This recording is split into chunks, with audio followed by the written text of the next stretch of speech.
Welcome to The Explainer. Right now in Taiwan, there's this incredible cultural revolution happening on stage, and it's happening one joke at a time. Today, we're going to dive into the amazing rise of stand-up comedy, what it is, who the big stars are, and why it's become one of the absolute hottest tickets in town. Okay, so let's jump right in. Before we go any further, we have got to clear something up because it's a huge point of confusion. In Taiwan, a lot of people use the term talk show for what's actually stand-up comedy. But trust me, they're two completely different worlds. So, what's the actual difference? Well, a talk show, think of someone like Ellen DeGeneres or Jimmy Fallon, that's all about interviews, celebrity guests, the whole shebang, led by a host. But stand-up comedy? That's something else entirely. It's a solo performance, stripped down to its absolute core. When you really boil it down, stand-up is all about one person, one microphone, and a monologue that they have crafted so carefully. The comedian is the writer, the director, and the star, sharing their own personal stories, their sharpest observations, really just their unique way of looking at the world. But how do they actually do that? How do these monologues even work? I mean, how do comedians structure their words to make an entire room of people just erupt in laughter? Well, it all comes down to a pretty fundamental formula. So pretty much every great joke has two parts. First, you've got the setup, or pugang. This is where the comedian lays the groundwork. They build an expectation in your mind, and then, bam, they hit you with the punchline, the xiaodian, which just completely shatters that expectation with a twist you didn't see coming. That sudden jolt of surprise, that's what makes you laugh. And this right here, this is the laboratory where those jokes get tested and perfected. It's called an open mic. It's where anyone, from a total first-timer to a seasoned pro, can get on stage for just a few minutes and try out new stuff. It's this vital, raw, and sometimes painfully hilarious part of the process where they find out what really works and what definitely does not. So now that we kind of get how the jokes are built, let's look at how this whole art form went from these tiny little clubs to massive arenas in Taiwan. This explosion in popularity tells us so much about the island today. And you can really see this insane growth when you look at two key moments. You could say it all started back in 2007 when the Comagix Club opened in Taipei. That gave stand-up its first real, dedicated home.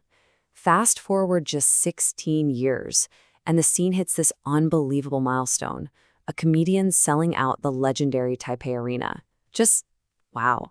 So who are the people at the very heart of this comedy revolution? Who are the performers making all this happen?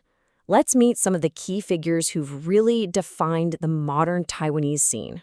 First up, you absolutely cannot talk about Taiwanese comedy today without mentioning Brian Tseng. As a co-founder of the SDR network, he was a total genius at using online platforms like YouTube to bring stand-up to this massive new generation of fans. And then in 2023, he did something that was honestly unthinkable just a few years earlier. By filling the Taipei Arena, he proved that stand-up wasn't just some niche hobby anymore. No, it was a mainstream cultural force, big enough to command one of the most famous stages in the entire country. Next up, we have Froggy Chu, a comedian who brings a totally unique background to the stage. See, he's not just a comedian, he's also a massive YouTuber and a pretty prominent public figure. But here's what makes him really stand out: his old job. He used to be a Taipei city councilor. Yeah, a politician. And that experience gives his comedy this incredibly sharp edge. It lets him deliver political satire and social commentary from a perspective that's truly on the inside. But hey, it's not all about just one person on stage. Some of the most popular acts are actually duos, like the absolutely iconic group King.com. These two are masters of a Japanese style of comedy called manzai. Basically, one person plays the funny man, saying all these absurd things, while the other acts as the straight man, reacting to it all and pointing out just how ridiculous it is. Their rapid-fire back and forth has made them one of the most beloved acts in all of Taiwan. So, whether it's a solo act, a political satirist, or a manzai duo, what are they all talking about? What are the topics that consistently get people laughing on Taiwan stages? While the themes are incredibly diverse. I mean, of course, you get the universal stuff like relationships and the frustrations of everyday life. But what's really telling is just how far Taiwanese comedians are willing to go, diving straight into sharp political satire and even the controversial, edgy world of black humor. Honestly, it's a huge testament to the open and free society they're performing in. But no matter what the topic is, the goal is always the same. It's about taking a personal, unique experience and sharing it in a way that makes a whole room full of strangers feel like they're all in on the same joke. It's all about finding that shared laugh in an individual story. And that really leaves us with a final thought. In so many ways, stand-up comedy gave a new generation in Taiwan a public stage to share their stories, their frustrations, and their truths. So it kind of makes you wonder, what's the funniest, truest story that only you can tell?